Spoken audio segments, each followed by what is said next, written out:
Okay, hi. Today we're going to start the background for the tragedy of Julius Caesar by William Shakespeare. First thing that we have to kind of go through is we're going to have to understand two backgrounds for this play. We're going to have the action that's happening during Roman times, so we're going to have to understand what's going on in Julius Caesar's time period that Shakespeare's writing about. And then we have to understand Shakespeare's perspective at the time he's writing.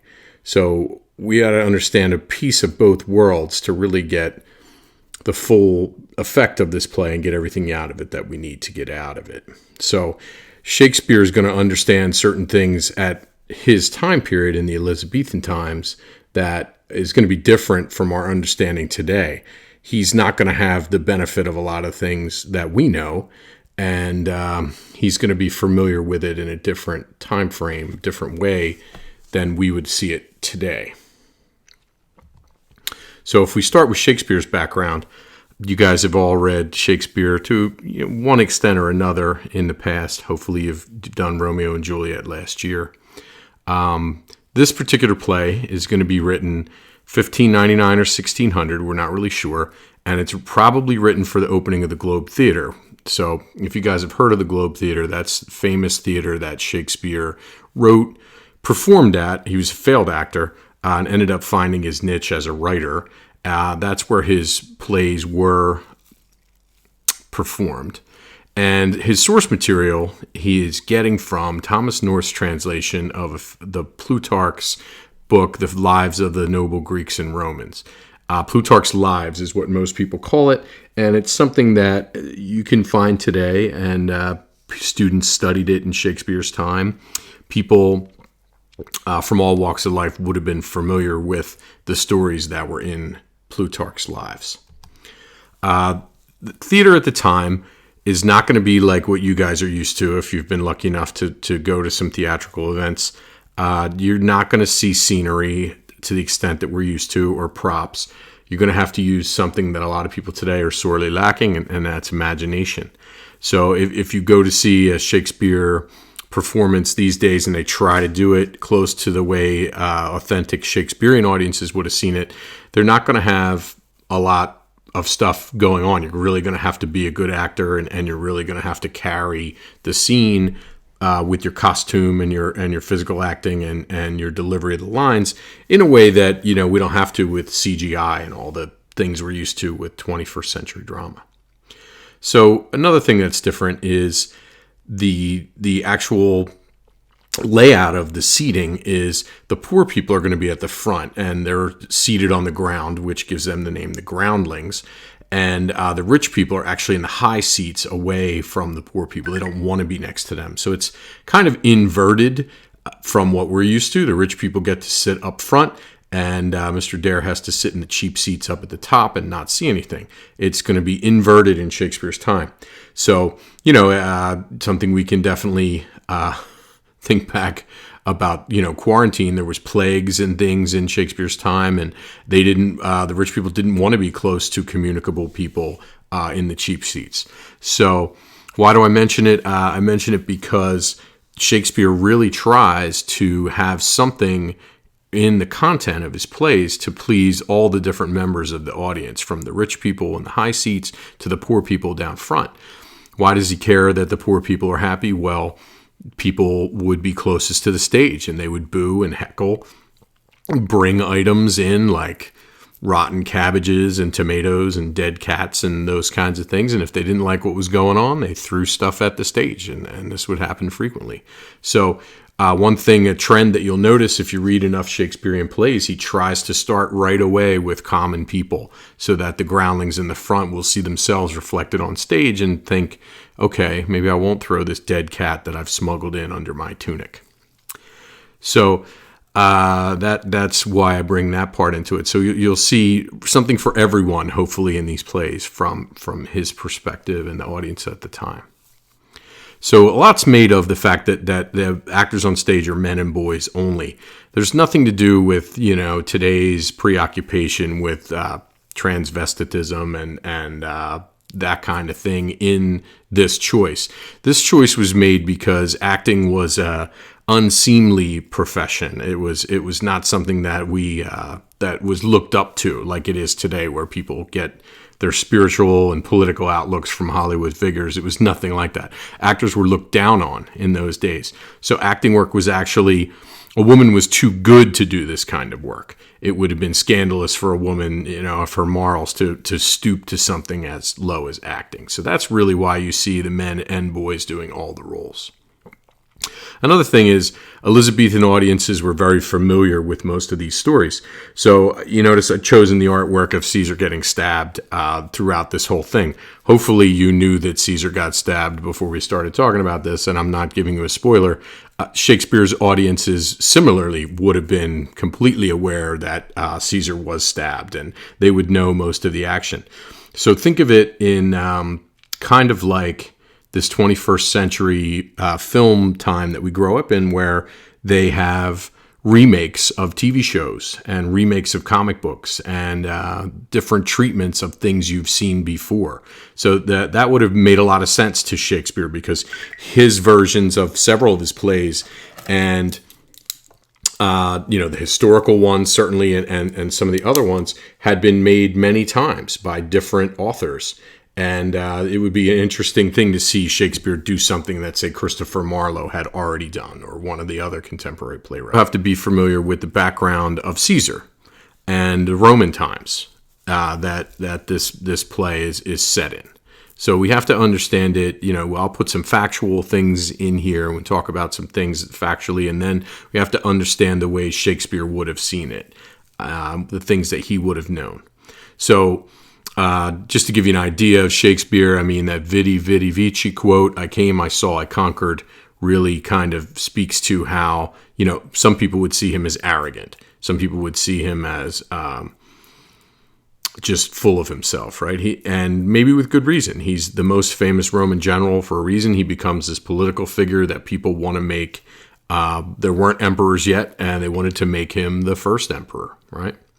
So he's born July 12, 100 BC, sometimes thereabout, and he died the 15th of March, 44 BC, one of the Ides of March, which was several holidays.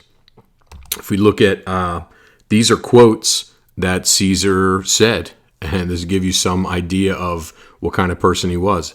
Caesar's wife must be above suspicion. So he's interested, someone who says that is interested in what other people thinks of them, right? Experience is the teacher of all things, right? So he's a practical person. He's got some practical wisdom, common sense, we might call it today. If you must break the law, do it to seize power. In all other cases, observe it. Okay, so that quote is going to come into play when we think about his character later on and what people are afraid of him. The Rome is a republic at the time of his assassination, but it's losing its democracy to the people who want to make him king. He says, "I love treason, but I hate a traitor."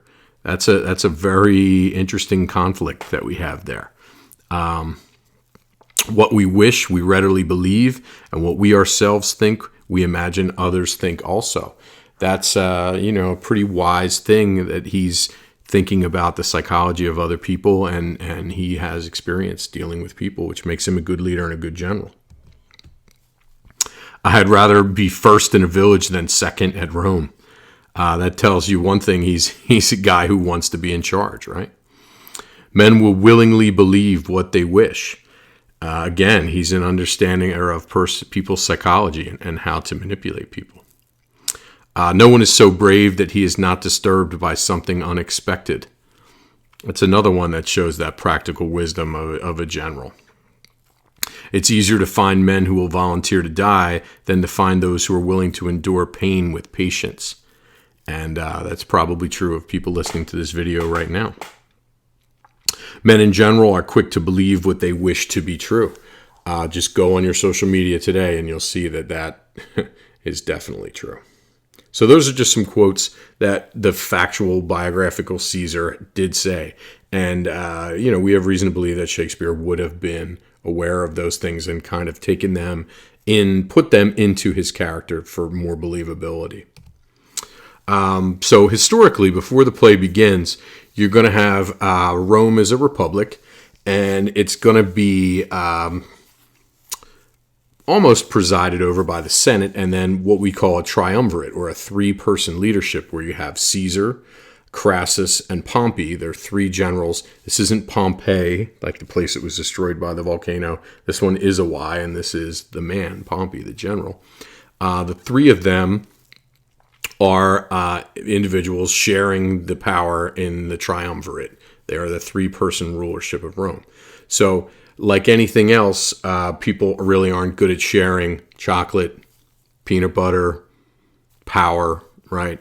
It's the same thing. They can't share it. One person wants more than the other. So we have a famous thing Caesar said was alia acta est, or the die is cast. And this is what he supposedly said at a particular time when he crossed the river known as the Rubicon in Italy, which was the boundary of the Roman Empire, that they weren't allowed to bring the legions into the country. So the armies were for conquering foreign countries. They weren't for bringing home and to occupy your own country. You didn't want to prop up yourself in a democracy with an army. So at this point, the Senate forbids Caesar to bring his army home. They say you got to disband your army and come home to Rome, and we'll entertain you in the capital. And he defies that order and actually brings his armies across the Rubicon. So crossing the Rubicon is an expression come into modern vernacular as the decision that you can't take back, a momentous decision that you've made that you won't be able to go back on. So he says, I've thrown the dice, alia acta est, and he brings his army across, which before this, hitherto would have been punishable by death. That would have been a capital offense. So you can see him bringing his army into Rome gives people pause. People are concerned that what they're seeing is Caesar grabbing power, bringing his army in to make himself a dictator. And this is because of this rich democratic tradition in Rome. Rome's been a republic all the way back since 535 BC, when there was a dictator, the last king of Rome, Lucius Tarquinius Superbus, or he's known as the Tarquin, was actually driven out of Rome by Lucius Junius Brutus, who was a Roman general and hero of democracy who drove out the last king in Rome. And his name is going to become important that we know that background, because Brutus is one of the main characters and one of the people who acts against Caesar, and he's actually named after this guy who is a historical proponent of democracy. He's a historical defender of democracy. So before the play begins, we have this thing with Caesar and Crassus and Pompey. When he brings them across, his army across the Rubicon, this starts this civil war.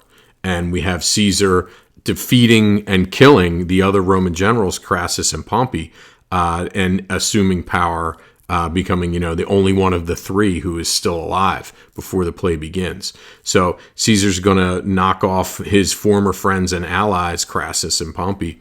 And Roman generals in those days would not be taken alive. They would commit suicide if not killed in battle.